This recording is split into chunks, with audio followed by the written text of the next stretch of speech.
नमस्कार सभी को। और सबसे पहले गणतंत्र दिवस की बहुत बहुत शुभकामनाएं सभी देशवासियों को, और जो भारत के बाहर भी हमारे भारतीय बंधु रहते हैं उन सभी को बहुत बहुत शुभकामनाएं। तो भाई 15 अगस्त को तो हमारा देश आज़ाद हुआ था अंग्रेजों से, अंग्रेजी से अभी भी नहीं हो पाया है। लेकिन 26 जनवरी ये एक ऐसा दिन है कि आज़ादी भले लोगों को मिली 15 अगस्त को, लेकिन 26 जनवरी को उनको लाइफ में आगे बढ़ने की आज़ादी मिली, उनको ज़िंदगी में कुछ करने की आज़ादी मिली। इसलिए ये दिन बहुत ही महत्वपूर्ण दिन है। मतलब हमारा देश जो लोकतांत्रिक देश है वो इस दिन की वजह से है, इसलिए ये दिन सबसे महत्वपूर्ण दिन मैं कहूँगा। तो मैंने सोचा भाई आज इतना शुभ दिन है, तो इतने दिनों से तो पॉलिटिकल बातें हो रही है ना, और बेड़ा गर्क जो हो रहा है उसके बारे में बातें चल रही है, तो आज क्यों ना थोड़ी सी खुशी वाली बात की जाए, है ना। क्यों ना आज 26 जनवरी जैसे अच्छे दिन पर आज एक जो सुनहरे दिन है भारतीय फुटबॉल के, उनके बारे में थोड़ा सा जाना जाए, है ना, उनके बारे में बात की जाए। तो चलिए आज हम बात करेंगे भारतीय फुटबॉल के जो सुनहरे दिन रहे हैं, जिनको शायद कुछ लोग भूल गए होंगे, कुछ लोगों को बहुत अच्छे से याद होगा, लेकिन आज हम उनको फिर से थोड़ा याद करते हैं ताकि आपको पता चले कि भाई भारतीय फुटबॉल एक समय पे काफ़ी अच्छा भी था। तो सबसे पहले हम चलेंगे आज से कई साल पीछे, यानी कि 1950s के दौर में।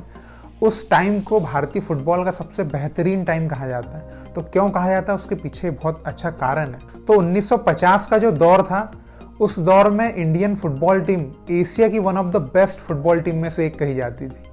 तो इससे आप अंदाज़ा लगा सकते हैं कि कितना अच्छा टाइम हमने देखा था उस समय पे।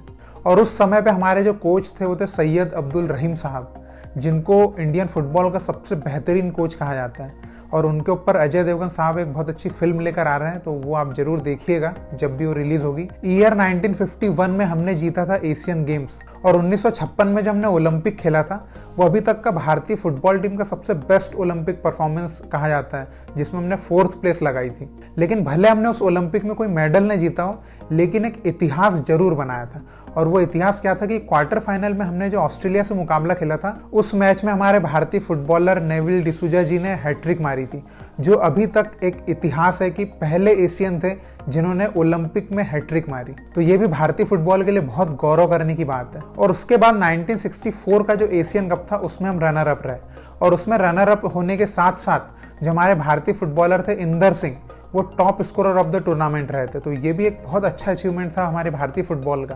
तो ये वो समय था जब हमारी भारतीय फुटबॉल टीम जो थी दुनिया की बड़ी बड़ी टीमों को टक्कर दिया करती थी, है ना। फ्रांस हो गई, अर्जेंटीना हो गई, ऐसी टीमों को टक्कर दिया करती थी। ऐसी टीम थी हमारी भारतीय फुटबॉल टीम एक जमाने में। फिर आगे चले तो 2003 में एफ्रो एशियन गेम्स थे, उसमें इंडिया ने भैया एक बहुत बड़ा कमाल किया था। हमारा मुकाबला था वहां पे सेमीफाइनल में जिम्बाब्वे की टीम से, और वो टीम उस समय पे हमसे 85 रैंक अबव थी। मतलब कि 85 रैंक का गैप था हम दोनों के बीच में, वो हमसे इतनी ज्यादा अच्छी थी, और हमने सेमीफाइनल में उस टीम को 5-3 से हरा दिया था।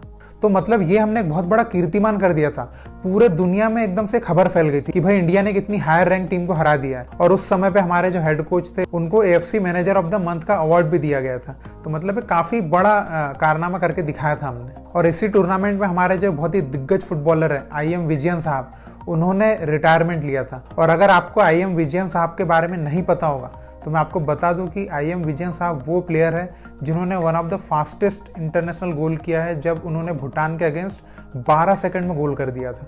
तो ये भी उनके नाम पे एक रिकॉर्ड है, और कहीं ना कहीं ये रिकॉर्ड भारतीय फुटबॉल के नाम पे है। और उसके बाद फिर आगे चले तो हमने 2007 में जीता AFC चैलेंज कप, जिसके द्वारा हमने क्वालिफाई किया एशिया कप 2011 के लिए। और इस टूर्नामेंट की खास बात यह है कि इस टूर्नामेंट के दौरान ही पूरे भारत को ये पता चला था कि सुनील छेत्री आ चुके हैं, और यहाँ से सुनील छेत्री भैया का जो एक करियर है उसने ऐसा उफान मारा था। तो यही थे हमारे भारतीय फुटबॉल के कुछ सुनहरे पल, कुछ यादगार लम्हे, जिनको एज अ फुटबॉल फैन आपको बिल्कुल नहीं भूलना चाहिए कि हमारे भारतीय फुटबॉल ने भी बहुत अच्छे दिन देखे हैं, और यकीनन हम भविष्य में वो अच्छे दिन फिर से देखेंगे। क्योंकि देखिए भले आज थोड़ा सा बुरा वक्त चल रहा है हमारे भारतीय फुटबॉल में, लेकिन बुरा वक्त कब तक रहता है ना। हर एक बुरे वक्त के बाद एक अच्छा वक्त आता है, हर एक अच्छे वक्त के बाद एक बुरा वक्त आता है। तो हमारा गोल्डन टाइम था, फिर हम बुरे वक्त से गुजर रहे हैं, अब फिर से एक गोल्डन टाइम आएगा।